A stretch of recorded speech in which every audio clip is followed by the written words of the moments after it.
ברוך אתה ה' אלוהינו מלך העולם, שהכל נהיה בדברו.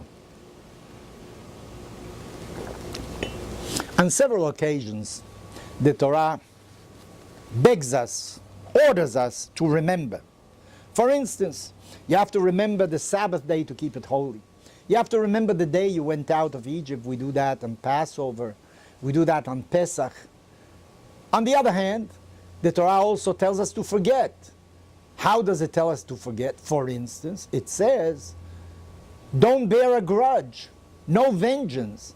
How can you not feel vengeance? Well, you have to forget the harm that was done to you. In other words, you have to let that pass by. Don't accentuate the negative, accentuate the positive. This is the way to live.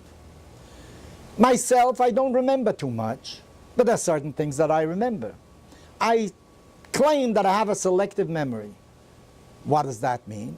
I remember the things that bring me pleasure, and I forget those that bring me pain. I don't remember everything. Actually, if we would remember everything, our minds would be so full, we probably wouldn't be able to absorb any new thing. Even though, according to some scientists, we only use about 10%, I think, of the capacity of our minds. But we would be full of images at all times. Just like the fact that we don't hear all sounds, that's also a blessing. The fact that we don't see everything in this world is also a blessing. Imagine if you could see all the rays, all the transmissions that are taking place right now on television. The airwaves, if you would see them, would be terrible. So maybe it's a blessing of nature not to remember everything and to forget some things. On the other hand, I think that we are forgetting too much. We are not remembering sufficiently. The Rabbi of Gur says, there is a pasuk in the Torah that says, Ve'ram levavecha ve'shachachta et Hashem Elokecha. Your heart will become in love with itself. It will elevate itself above everything, and then you will forget your God. Maybe the reason we forget so many things is because we are in love with ourselves. We are catering to ourselves at all moments. I love technology, but the latest thing is the selfie.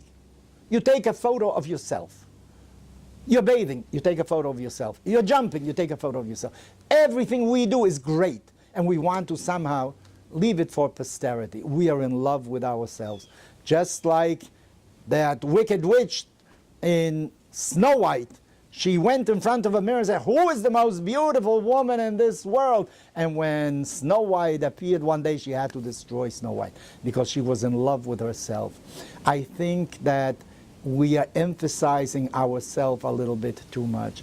You should have empathy for others. You should do for others. Look at the world in which you live. You're only a speck in this world. Stop looking at yourself in the mirror all the time. Stop thinking about the comforts that you need. Stop thinking about what you are missing. Instead, look at what other needs are, what your neighbor really lacks. Does he need any help? Can he use some of your knowledge? Then you will become a better human being. You will remember selectively the things that are really important and try to forget those negative things that only bring about the most negative aspects of our own lives.